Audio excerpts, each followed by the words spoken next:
Segunda-feira, notícias no Girassol Jornal. Há novos espaços em vedação no Zango 3, com residências e famílias no interior. É o caso das demolições em Viana. Pina, boa noite. Boa noite, Simeão. Temos outros assuntos para hoje, que passam também pela água, que esta semana vai-se comemorar o seu Dia Mundial, e as zonas em Luanda que ainda inspiram cuidados em relação ao líquido precioso. E avaria nos equipamentos que força a redução do tempo de atendimento no Centro de Hemodiálise da Huila. A caminho da aprovação global, expectativas sobre a proposta da nova Lei Geral do Trabalho. E caminhos para a entrada de Angola na zona de comércio livre. Com perdas acumuladas que superam os 12%, o petróleo voltou a abrir em baixa no mercado.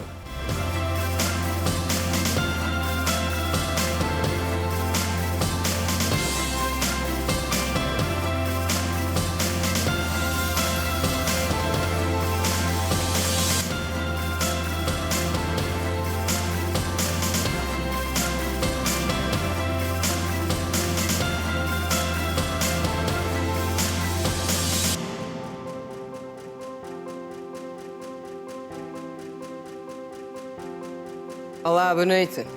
Bem-vindo. No Zango 3, em Viana, estão a ser vedados espaços com habitações e famílias no interior. O processo tem pela frente a administração do município. Segundo a administração e o que apuramos, a administração justifica tratarem-se de áreas ocupadas ilegalmente pelos munícipes, mas estes, por sua vez, dizem que estão a ser vítimas de injustiça. As lágrimas tomam conta do rosto desta mulher e das demais famílias que perderam as suas casas no dia 27 de fevereiro deste ano, no Zango 3B, município de Viana, em Luanda. Os lesados afirmam que investiram tudo o que tinham nas suas casas documentadas e hoje continuam ao relento e que quando cai chuva a situação piora. As casas estão a entrar a água, as crianças... Com este frio, não estamos a sofrer, não estamos a dizer nada. Nós queremos as nossas casas de volta. As crianças que estão a estudar, há dia vão na escola, há dia não vão na escola porque têm suspeita de deixar as casas, as mães aqui no ar livre. É muito tempo a dormir na rua. Eu tinha 3 quartos de banho. Hoje, para fazer necessidade, tenho que ir nos capim. Quando querem, o sítio vem negociar com a população. As coisas molhou. Olha a minha casa, o que ficou. Eu tranquei o ano para ajudar o meu marido a construir. Agora nem casa tenho, nem informação tenho. Há mais de 15 dias que várias famílias que perderam as suas casas aqui no Zango 3B continuam sem receber a assistência por parte das autoridades locais. E elas foram surpreendidas com a construção deste muro, conforme pode perceber a partir destas imagens, e temem pela vida dos seus filhos porque a qualquer momento podem ser fechadas aqui. E temos crédito que até estamos a pagar com uma casa, estamos a ser descontados por uma casa que já não existe. Estamos sujeitos a apanhar uma tuberculose por causa da poeira, uma pneumonia por causa da chuva e no hospital não há medicamentos. Ela já está com algumas infecções na pele, conforme vem. Ela não pode apanhar sol. E desde que nos demoliram a casa, estamos na rua, não temos para onde ir. E ela está queimada com sol. E hoje eu não estou a conseguir cuidar da minha filha bem por causa dessa situação. Não tenho para onde ir, nem o protetor está a fazer mais efeito. E o administrador municipal de Viana continua a afirmar que só viviam no local 11 famílias. Nós continuamos a aconselhar as pessoas a não construírem em terrenos que não lhes são propriedade, nem sem licenciamento por parte da administração. Há 11 famílias que lá habitavam, e não só no caso dessas 11 famílias, mas fruto de várias demolições que têm acontecido, as famílias acabam por ficar ao relento. Pontualmente a gente vai dando atenção à medida da necessidade dessa atenção por parte da administração. Mas a realidade no terreno mostra outra coisa, segundo o porta-voz dos lesados. Aqui não tem 11 só família, aqui tem muitas famílias. Somos muito e nós aqui já nos conhecemos. Estamos documentados sim, pela administração municipal de Viana. Temos todos os processos. Questionado sobre os documentos fornecidos às famílias pela administração, Demétrio de Sepúlveda disse que o caso está no tribunal e que só pretendem acolher 11 famílias. Esses aspectos estão a ser tratados a nível da administração, muitos dos casos a serem tratados nos órgãos de de Justiça e a gente apura a veracidade dos documentos, a titularidade dos mesmos e dá razão a quem tem, né? No caso concreto dessas 11 famílias do Zango, nós também estamos a ver uma atenção que será dada depois de se resolver o problema. Água no centro das preocupações em todo o mundo, na semana em que se assinala o Dia Mundial. No caso particular do nosso país, as reflexões ainda fazem-se em torno do acesso a esse bem precioso. Que é condicionado por fatores como as construções desordenadas, a ausência de planos diretores urbanísticos, e é o caso específico de algumas zonas aqui, na capital do país. Em véspera da comemoração do Dia Mundial da Água, o acesso a este produto indispensável para a vida humana continua a ser um drama para muita gente em Luanda. No bairro da Vila da Mata, no município do Kazenga, por exemplo, os populares enfrentam esta difícil realidade há mais de 5 anos. E é uma dificuldade imensa. O pessoal sai de um lugar para o outro, deslocar para ir buscar o bem mais precioso. A água jorrou durante um tempo, mas depois daquele mesmo tempo, não passou-se alguns anos, aquela água parou. Estamos há 5 ou 6 anos sem água, a população sofre, lamenta, mas como fazer? Nós até o ano passado tivemos uma reunião com o administrador da comuna, falasse da água, mas a data presente a água nunca é exposta na população. Ainda no Kazenga, mas no distrito urbano do Kalawenda, os moradores estão preocupados com a má qualidade da água que sai em suas casas. Causa paludismo, causa mesmo febre tifoide, nos causa muita coisa essa água. A água não está nada bom já. Vamos consumir, vamos fazer como sem água, não fizemos nada. Com água a pessoa vive. A qualidade da água é essa, muitas vezes conseguimos nos tanques e esta água que se carreta nos tanques, já água que fica aí há 3, 4 semanas. Já em Viana, o acesso à água é ainda mais difícil. Estamos na zona da estalagem, em Viana, no quilômetro 12, onde as dificuldades dos moradores para conseguir o acesso à água começa logo desde manhã cedo para fazer a travessia deste ponto onde nos encontramos, porque, segundo o mesmo, têm que atravessar até o outro lado da estrada para conseguir a água, que dificilmente conseguem, segundo os mesmos. Muitos já perderam a vida fazendo a travessia. A situação é que é só água e também o risco das estradas. Se não tivesse até o asfalto, as pessoas poderão sempre ir mesmo lá buscar água, mas o perigo aí é os carros. Tem pessoas que perderam a vida ao atravessar a estrada, umas ficaram deficientes. Tem uma vizinha também que de lado foi atropelada, mas graças a Deus ficou boa. Aqui no bairro não tem água. A realidade no bairro da Caopsé é diferente, apesar do número reduzido de fontenários que jorram água. A pessoa que chega primeiro é que atende, né? Por exemplo, meto 3 pessoas, é uma torneira só, meto 3 pessoas. Uma tira 3, outra tira 3, outra tira 3. Quando aquelas acabar, volta até elas acabarem o que elas quiserem. Porque as pessoas querem 20 bidões, outros querem 10, outros querem 5. Quando aquelas 3 acabarem, então meto mais outras 3. E vão cartando assim sucessivamente. Já, o povo todo aqui já entende como é que a tia Tininha trabalha, porque eu estou aqui já há 17 anos. Vale referir que, recentemente, o ministro da Energia e Águas, João Batista Borges, fez saber que está em carteira a criação de mais de 1 milhão de ligações domiciliares em Luanda até 2027. Nós prevemos em Luanda construir mais 1 milhão de ligações domiciliares para atender vastas zonas da cidade, quer na parte sul, quer na parte norte, onde as pessoas não têm ainda ligações domiciliares. Portanto, isso será um investimento de mais de 2 bilhões de dólares, 2 mil milhões de dólares até 2027, até o final deste mandato. Portanto, a nossa grande prioridade em termos de abastecimento de água será Luanda. E a Unicef destaca num relatório que a escassez de água em escalas cada vez maiores em todo o mundo ameaça o crescimento de um grande número de crianças. A estimativa da organização chega aos 190 milhões, num quadro que mais impacta em países da África Ocidental e Central. Segundo uma nova análise do Fundo das Nações Unidas para a Infância, a África está a enfrentar uma catástrofe hídrica. Este cenário é particularmente grave na África Ocidental e Central, nomeadamente no Benin, Burkina Faso, Camarões, Chad, Costa do Marfim, Guiné, Mali, Níger, Nigéria e Somália, países dos quais se verifica uma instabilidade política ou mesmo conflitos armados. A análise da Agência das Nações Unidas dedicada às crianças observou que nestes 10 países há quase 1/3 das crianças sem acesso à água básica em casa, sendo que 2/3 não dispõem de saneamento básico e persiste ainda a escassez de água e sabão que permitam condições mínimas de higiene. Uma nota divulgada pela Unicef salientou também que 6 daqueles 10 países enfrentaram surtos de cólera durante o ano passado e que concentraram um peso significativo nas mortes diárias de crianças com menos de 5 anos por problemas ligados à água. Para tentar responder a este diagnóstico, a Unicef vai apelar a um maior investimento no setor, incluindo um financiamento global para o clima, a priorização das comunidades mais vulneráveis nos programas ligados à água, a melhoria nos sistemas de fornecimento e saneamento e a implementação do Plano de Aceleração Global da ONU, nos aspectos focados na água. E da província da Huila chega a notícia das constantes avarias das máquinas de diálise no centro local. O que torna difícil a situação dos pacientes com insuficiência renal, que viram atendimento reduzido de 4 para 3 horas devido à situação.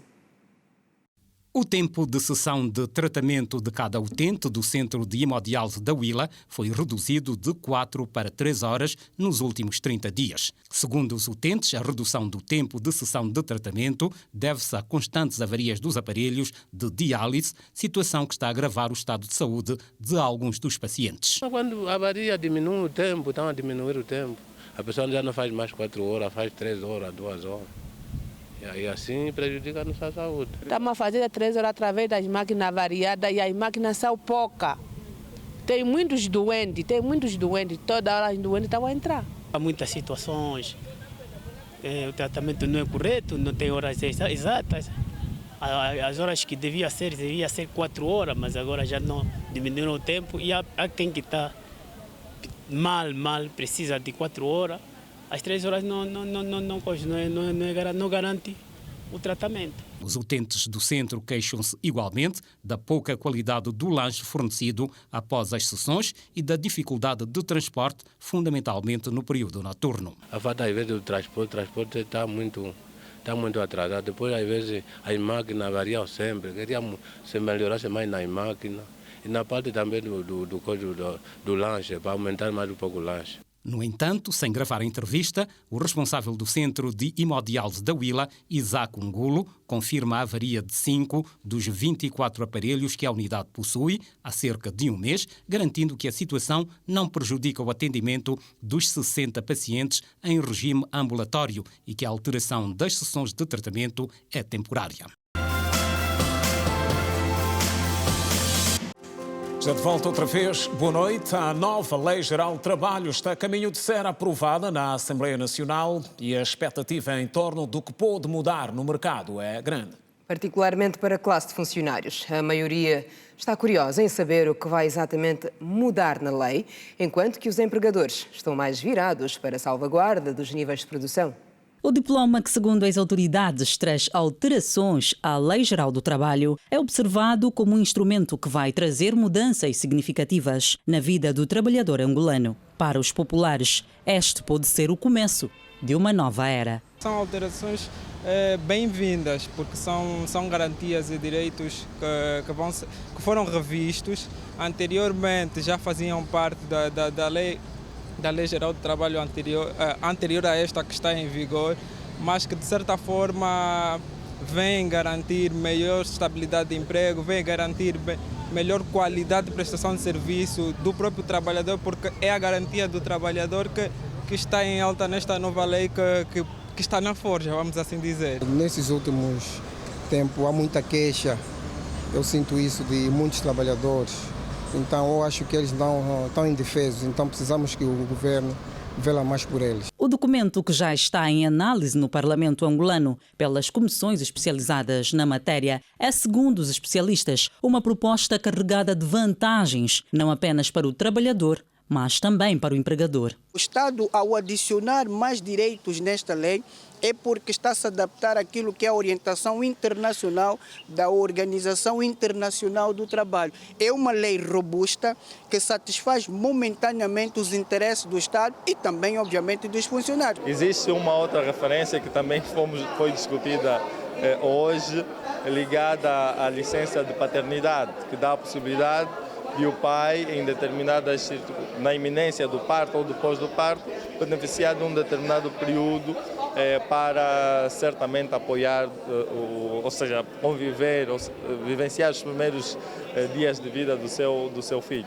Promover um maior equilíbrio e assegurar os direitos do trabalhador, assim como do empregador, é um dos principais objetivos da proposta de alteração da Lei Geral do Trabalho, que vai, entre outros temas, trazer como novidade a implementação do regime por teletrabalho. Com a pandemia, muitos foram os funcionários que realizaram atividades nos seus domicílios.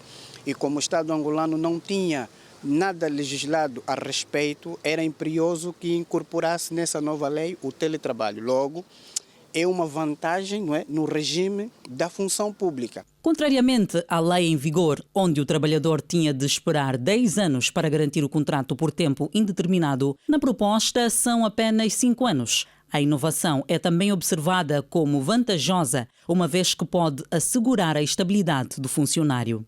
Isto significa que só em casos excepcionais, só naquelas situações em que a própria lei estabelecer, é que o trabalhador terá um contrato por tempo determinado.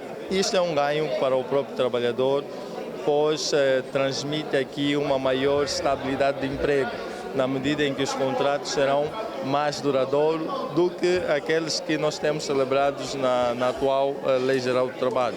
O direito das mulheres gestantes e as indemnizações para despedimentos por justa causa estão igualmente observados na nova proposta. A nova proposta que foi um dos assuntos que dominou os trabalhos no Parlamento hoje. O documento já aprovado na generalidade mereceu contributos de parceiros sociais. A Casa das Leis deu hoje início a um processo de auscultação aos parceiros sociais.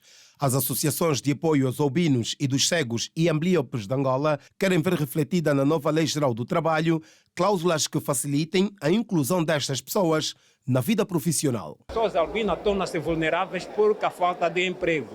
Quando esses tiverem emprego, então aparecem como gente menos vulneráveis. Esta é uma das causas que nos faz trazermos para aqui, para poder mais ou menos partilhar nestas leis geral do trabalho. Propomos que a Lei Geral do Trabalho deve obrigar os empregadores a criar condições que colmatem as limitações da exposição ao sol e das limitações de visão conforme a área profissional ou de trabalho. Os magistrados judiciais e do Ministério Público também levaram sugestões para a melhoria da proposta enviada ao Parlamento pelo Executivo angolano. Seria de todo necessário também abranger outro leque de trabalhadores, por exemplo, na eventualidade de uma mãe falecer e o filho ficar ao cuidado da avó ou de uma tia, seria bom que o legislador também alargasse e concedesse a possibilidade dessas pessoas beneficiarem das licenças para atender às consultas, para atender à amamentação, porque estamos a falar do superior interesse da criança. Para melhor enriquecer a proposta de Lei Geral do Trabalho, os deputados da Assembleia Nacional começaram nesta segunda-feira a ouvir os parceiros sociais. Os deputados da primeira, 5ª e 10ª Comissões de Trabalho de Especialidade ouviram preocupações relacionadas à licença de paternidade, a melhores condições de trabalho e à profissionalização da atividade dos taxistas. O 219 diz que, nascido o filho, o pai tem direito a ficar 15 dias em casa. Depois diz na parte final, sem desconto do salário. Se é sem desconto do salário, este encargo o trabalhador ficar em casa é assumido pelo empregador. Achamos nós que ao profissionalizarmos a atividade de táxi em Angola, nós vamos combater os assaltos no interior dos táxis, vamos combater os falsos taxistas, acho que o nosso segmento é o segmento mais usurpado. Então, nós precisamos trabalhar alinhados para que isso seja resolvido. O Sindicato Nacional dos Enfermeiros diz que a remuneração condigna é crucial para a valorização dos profissionais. O trabalhador deve ter mais ligarias também, para além de ser privado, porque ele é que gera a empresa, gera os lucros na empresa. Melhores remunerações, melhores condições de trabalho e, enfim. De referenciar que também hoje os deputados da primeira, 3ª e 10ª Comissões de Trabalho Especializado aprovaram 3 projetos de resolução sendo o primeiro que aprova o auxílio mútuo em matéria jurídica penal entre Angola e o Ruanda, o segundo acordo sobre transferência de pessoas condenadas entre a República de Angola e a do Ruanda e uma terceira proposta que aprova o acordo de extradição entre Angola e o Ruanda igualmente. Voltou hoje a ser analisada aqui em Luanda a questão da entrada de Angola para a Zona de Comércio Livre Continental. E foi durante o encontro de representantes dos países envolvidos, onde estiveram em destaque os litígios já identificados. Na nona reunião do órgão de resolução de litígios da Zona de Comércio Livre Continental Africana, foi estabelecido um mecanismo em conformidade com o artigo 5º do referido protocolo. Segundo o diretor do Gabinete Jurídico e Intercâmbio do Ministério da Indústria e Comércio, o objetivo desta resolução é nomear o júri e a adoção da lista indicativa de pessoas para servirem como membros do painel. A mesa vai colocar à consideração tanto a adoção da agenda, do relatório da reunião anterior e, dentre eles, tanto a nomeação dos cinco juízes do órgão de apelação. Portanto, é uma sessão, como disse, técnica, e o que se pode esperar dela na abordagem dos pontos é uma discussão acesa relativamente a cada um dos pontos. Anatólio Domingos confirmou que entre os 5 juízes não tem nenhum representante angolano, sendo uma questão que o país deve ter em conta. Nós não temos juízes angolanos, infelizmente, nesses juízes que serão empossados agora nessa sessão. Mas é um desafio que devemos colocar aos técnicos do nosso país, que olhem também para o processo de integração, né, e despertem o interesse pelos órgãos que estão ali estabelecidos e façam as candidaturas quando anunciadas, tanto pelos órgãos competentes.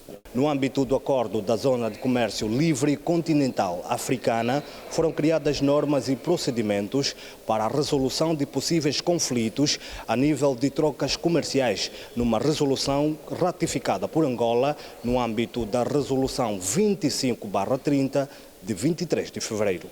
Essa harmonização de conceitos, introdução de métodos inovadores e conciliadores para a resolução de disputas comerciais, incluindo as consultas entre Estados, conciliação e mediação ou arbitragem, consistentes com as previsões e princípios do acordo, permite uma apropriação interna dos processos favorável à implementação das nossas obrigações, tanto no comércio de mercadorias como no comércio de serviços. Angola tem cerca de 2.000 produtos a oferecer que estarão livres de taxas aduaneiras na zona abrangida, com previsão de liberalização gradual. A oferta é genérica, como sabe, trata-se de uma abertura na pauta aduaneira. Tanto tu tens produtos que são de imediata liberalização, existem produtos que têm liberalização gradual, tanto 10, 12 anos, e abrange tanto todos os produtos que estão na pauta aduaneira, tirando aqueles que estão no âmbito da exclusão, né? Tirando os produtos que estão no âmbito da exclusão. E a nossa oferta, pronto, ela integra, só para ter uma ideia, tanto estamos aí com cerca de 2.000 produtos que, em princípio, vão para a liberalização, não imediata, mas alguns para liberalização imediata e outros para liberalização gradual, né? O Presidente da República designou hoje novos juízes conselheiros do Tribunal Supremo. E nomeou igualmente um novo secretário para os assuntos judiciais e jurídicos. O Presidente da República, João Lourenço, nomeou esta segunda-feira Edilson Paulo Agostinho para o cargo de Secretário do Presidente da República para os Assuntos Judiciais e Jurídicos, em substituição de Francisco João de Carvalho Neto, apontado como sendo supostamente o responsável pelo engano cometido pelo Presidente ao voltar a nomear o antigo administrador do Caminho de Ferros de Luanda, falecido há 2 anos. Noutro decreto, o Presidente da República designou 8 novos juízes conselheiros do Tribunal Supremo que foram admitidos ao concurso para o provimento de vagas de juízes conselheiros do Tribunal Supremo, nomeadamente Anabela Couto de Castro Valente, Antônio Fernando Neto da Costa, Arthur Domingos Ngunza, Inácio Paixão, Maria Guiomar Vieira Dias Gamboa Craveiro, Paciência Graça de Aquece Ndondeiro Simão, Pedro Nazaré Pascoal, Raul Carlos de Freitas Rodrigues. O Presidente da República e titular do Poder Executivo nomeou igualmente José Maria Varela Gomes Borges para o cargo de secretário adjunto do Conselho de Ministros em substituição de Antônio Fernando Neto da Costa. Desenvolvimentos sobre o caso Joel Leonardo e a proposta de afastamento do cargo de Presidente do Tribunal Supremo. Uma decisão tomada pelo plenário que foi apresentada como principal motivo as acusações que pesam sobre o mesmo, que hoje presidiu uma reunião com juízes dos tribunais de comarca. Os juízes presidentes dos tribunais de comarca do país reuniram-se nesta segunda-feira em Luanda para um encontro de trabalho com o juiz-presidente do Conselho Superior da Magistratura Judicial. O referido encontro não especifica o ponto principal da abordagem entre o juiz-presidente e a classe de juízes. Questionado sobre a questão prévia levantada na abertura da sessão ordinária do plenário dos juízes do Tribunal Supremo sobre os alegados factos imputados ao venerando juiz, o porta-voz do Conselho Superior da Magistratura Judicial disse que, nesta altura, não há direitos que venham a beliscar o juiz-presidente nem do seu afastamento. Do ponto de vista do Conselho Superior da Magistratura Judicial, não há direitos nenhum que estão beliscados. O que está em causa aqui é verificar a regularidade e legalidade dos atos praticados por 9 juízes do Tribunal Supremo. Na verdade, as matérias sobre a gestão, a disciplina dos magistrados judiciais é da competência exclusiva do plenário. O Conselho Superior da Magistratura Judicial vai analisar o pedido de afastamento do juiz-presidente deste órgão, feito na passada sexta-feira pelo plenário dos juízes do Tribunal Supremo sobre os alegados crimes que recaem sobre ele. E ainda hoje, vários juízes provenientes das demais províncias do país mostram-se solidários com o venerando juiz conselheiro do Conselho Superior da Magistratura Judicial. Pelos venerandos juízes conselheiro, no caso 9 do Tribunal Supremo, vai agora apreciar para averiguar e verificar a legalidade dos atos. Oportunamente, o Conselho irá pronunciar-se sobre estes atos. Estamos cá em Luanda, todos os juízes presidentes de comarca, no sentido de virmos manifestar a nossa solidariedade ao venerando presidente do Conselho Superior da Magistratura Judicial, diante dos acontecimentos que ocorreram nesses últimos dias. Quando uma parte é atingida, é todo o corpo que é atingido. Então nós viemos cá apresentar a nossa coesão, a nossa solidariedade ao venerando juiz, presidente. São atos que, em princípio, os juízes de Angola não se revêem e apelam que tais atos sejam praticados com base naquilo que está estabelecido na lei. Numa altura em que o Sindicato dos Oficiais de Justiça de Angola avança com a segunda fase da greve, o Conselho Superior da Magistratura Judicial convocou a classe para um encontro de trabalho. Apesar do encontro que decorreu na manhã de hoje, a segunda fase da greve vai avançar com uma paralisação dos serviços mínimos até ao dia 14 de abril. A classe reivindica por melhores condições de trabalho, promoções na carreira, bem como a aprovação do estatuto remuneratório. A última semana foi de contas negativas para o petróleo, com quedas acumuladas que superam os 12% para o Brent, que abriu esta segunda-feira a cair quase 3%. Os dados da semana passada apontam para uma perda de cerca de $11, com uma queda do preço do petróleo dos 84 para os atuais $73. Em um ano, desde que registrou o pico a 8 de março de 2022, o preço do Brent desvalorizou-se em 33,47%. Esta evolução pode assustar os investidores, já que, em teoria, a queda no preço da matéria-prima prejudica o caixa e os dividendos das companhias petrolíferas. Os preços do Brent para entrega em maio encerraram a semana a acumular perdas de 12,45% sobre a influência dos receios do mercado sobre o futuro do setor financeiro, depois do colapso do Banco do Vale do Silício, de Califórnia, e do Banco de Assinaturas de Nova Iorque, bem como a crise de liquidez do Banco de Investimento Suíço. Na sexta-feira, o Brent registrou uma baixa de 2,32%, sendo negociado a $72,97 por barril, enquanto que o barril dos Estados Unidos encerrou com perdas de 2,36% a $66,74, acumulando uma queda semanal de 13,26% para a entrega em abril.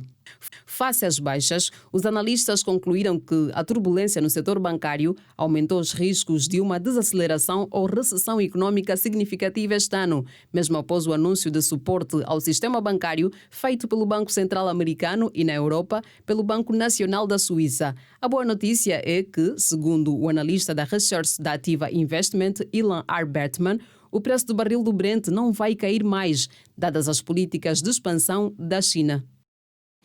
O Conselho de Ministros da SADC já tem um orçamento aprovado e que será de apoio às ações humanitárias da organização. A decisão saiu da reunião que teve lugar em Kinshasa, na RDC, e que fixou a verba de $1,4 milhões. O Centro de Operações Humanitárias e de Emergências da SADC conta com um valor orçado de $1.400.000, com o objetivo de dar resposta rápida às catástrofes regionais, fruto do impacto das alterações climáticas. A aprovação saiu da reunião do Conselho de Ministros da SADC neste domingo em Kinshasa e, segundo uma nota do Ministério das Relações Exteriores, o montante servirá para cobrir as atividades provisórias de início num período de 3 anos, de 2022 a 2025. Angola participou com uma delegação encabeçada pelo Ministro das Relações Exteriores, Teta António, e a reunião avaliou os progressos realizados no processo de integração regional e as ações em curso, entre outros, a operacionalização do Centro Regional das Operações Humanitárias e de Emergência, sediado em Nacala, na província de Nampula, em Moçambique. Entre as principais questões relativas à integração e ao desenvolvimento regionais, os ministros aferiram na generalidade sobre o grau de cumprimento das decisões do Conselho e da Cimeira de agosto de 2022, bem como a implementação do Plano Estratégico Indicativo de Desenvolvimento Regional 2020-2030. Participaram ainda na reunião, para além dos ministros das Relações Exteriores dos países que integram a organização, altos funcionários do Secretariado Executivo da SADC. A reunião de Kinshasa, na RDC, decorreu sobre o lema Promoção da Industrialização através do agroprocessamento, da transformação de recursos minerais e do desenvolvimento da cadeia de valor regionais para o crescimento econômico, inclusivo e resiliente. Moçambique registra mais de 10.000 casos de cólera desde o ano passado. A Janete Meio-Dia traz o desenvolvimento destes e outros assuntos que marcam a atualidade internacional. Olá, Janete, boa noite. Boa noite, Kina e Simeão. Boa noite a si que nos acompanha. Um balanço do Ministério da Saúde de Moçambique indica que a cólera, que afeta 8 províncias do país, matou 75 pessoas, num registro de mais de 10.000 casos acumulados desde setembro de 2022. E para fazer face ao aumento de casos de cólera e às consequências do ciclone Fred, Moçambique vai receber um apoio de $1,8 milhões da União Europeia. Além do valor monetário, a instituição informou que ativou o Serviço de Gestão de Emergências Copérnicos com o objetivo de apoiar a resposta humanitária com imagens de satélite em tempo real. Veja a seguir outras notas internacionais. A Comissão Europeia deve enviar €1.000 milhões para a Turquia e para a Síria para ajudar na reconstrução dos dois países atingidos por terremoto no mês passado. Nesta segunda-feira, os líderes europeus reuniram-se em Bruxelas, capital da Bélgica, para uma conferência de doadores para arrecadar fundos e coordenar a resposta de socorro aos dois países. De acordo com a União Europeia, o evento de arrecadação de fundos foi aberto a todos os Estados-membros, países vizinhos e várias organizações internacionais. O presidente chinês Xi Jinping chegou nesta segunda-feira à Rússia para uma visita oficial de 3 dias, onde deverá conversar sobre o papel de Pequim como um potencial pacificador no conflito na Ucrânia. Os dois chefes de Estado vão discutir em particular o plano proposto no mês passado pela China para resolver o conflito na Ucrânia. A visita inicia num dia em que o presidente russo Vladimir Putin garantiu que vai fornecer de graça grãos ao continente africano caso o acordo do Mar Negro não seja estendido. Cerca de 1.400.000 cidadãos norte-coreanos alistaram-se voluntariamente às Forças Armadas do país para lutar contra o que chamaram de americanos imperialistas. A informação surge depois de o presidente da Coreia do Norte, Kim Jong-un, ter convocado o seu país para estar pronto para realizar ataques nucleares a qualquer momento para impedir uma guerra. Kim Jong-un acusou os Estados Unidos e a Coreia do Sul de expandirem exercícios militares conjuntos que envolvem ativos nucleares americanos. O chefe de Estado chamou os exercícios de ensaio para uma invasão ao seu país. As autoridades vietnamitas apreenderam nesta segunda-feira 7 toneladas de marfim contrabandeadas provenientes de Angola, passando pela Singapura. De acordo com o governo, foi a maior apreensão de produtos da vida selvagem em anos. As autoridades alfandegárias da cidade de Ai Phong encontraram marfim escondido num contentor que, segundo informações passadas à alfândega, guardava ginguba. A detenção ocorre depois de, no mês passado, terem sido descobertos mais de 600 quilos de marfim africano. Está contada a atualidade internacional. Kinem Simeão, boa noite. Boa noite, Janete. Contamos contigo em breve. Obrigada pelas tuas informações. Ora bem, e agora um dado particular que mostra o crescimento do mercado de trabalho na maior economia do mundo. Estamos a falar dos Estados Unidos da América, que registaram na semana passada uma queda do número de solicitações de subsídios de desemprego. Segundo a agência financeira Bloomberg, os números surpreenderam os analistas, que apontavam para 250 mil novos pedidos de subsídios de desemprego. No entanto, diminuíram em 20 mil os novos pedidos, segundo o Departamento do Trabalho norte-americano. Na semana de 27 de fevereiro a 4 de março, as novas inscrições para o subsídio de desemprego na maior economia do mundo situavam-se em 212 mil, número revisto em ligeira alta depois da previsão inicial de 211 mil novos pedidos. A média das últimas 4 semanas, que constitui um indicador mais fiável da evolução do mercado de trabalho norte-americano, situou-se nos 192 mil pedidos contra 212 mil revistos na semana anterior. E agora a curta viagem até a Itália, com desenvolvimentos sobre algo que, se calhar, não era do seu domínio. Tem a ver com os coliseus, que resistem ao tempo, estruturas que continuam muito bem preservadas. Acompanhe. Com mais de 1000 anos, os coliseus foram construídos em todo o território do Império Romano. Também conhecido como anfiteatro, o coliseu era utilizado para várias apresentações, sendo as mais conhecidas as batalhas de gladiadores. O mais conhecido é o de Roma, com a capacidade para 80 mil espectadores. Atualmente, existem cerca de 350 coliseus espalhados pelo mundo. Vamos conhecer os 9 mais antigos. O Arena de Nîmes, localizado em França na Idade Média, foi transformado em fortaleza e foram construídas residências particulares no seu interior. As casas foram demolidas em 1809, mas a estrutura mantém-se até os dias de hoje. O Coliseu de Tidros é o maior de África, localizado na Tunísia, e o 4º maior do mundo. A estrutura tem a capacidade para 27 mil pessoas. O monumento é considerado Patrimônio da Humanidade pela Unesco. Voltamos ao sul da França, onde também encontramos a Arena de Arles, na cidade com o mesmo nome, considerada Monumento Histórico Nacional. As casas à sua volta foram demolidas para recuperar a aparência original do anfiteatro. Coliseu de Verona. O anfiteatro da cidade na Piazza Bra é um dos mais concorridos, graças à popularidade dos eventos ali promovidos. O anfiteatro conserva 100% dos assentos e a estrutura interna. O anfiteatro de Pula Arena, na Croácia, foi adaptado para receber mais de 7.000 pessoas. O anfiteatro de Pompeia, na Itália, é o mais antigo coliseu romano ainda existente. Os visitantes do sítio arqueológico de Pompeia podem caminhar dentro e em volta do anfiteatro. Estamos de volta à Tunísia. O Coliseu de Oldena tem a capacidade para mais de 16.000 espectadores. Metade foi construída numa colina e outra foi erguida sobre o solo. Lips Magna, o monumento servia de refúgio para 16.000 pessoas que podiam acomodar-se nos seus degraus. A construção foi dedicada ao imperador Nero. Finalizamos com Avanches, que também tem a capacidade para 16.000 espectadores. Ao longo do tempo, foi rodeado por construções medievais e chegou a receber uma torre de defesa no século XI. E assim, com esta reportagem da Emília Pascoal, que termina a edição de hoje do Girassol Jornal, a primeira da semana. Muito obrigada pela companhia de sempre. Até amanhã. Estamos juntos.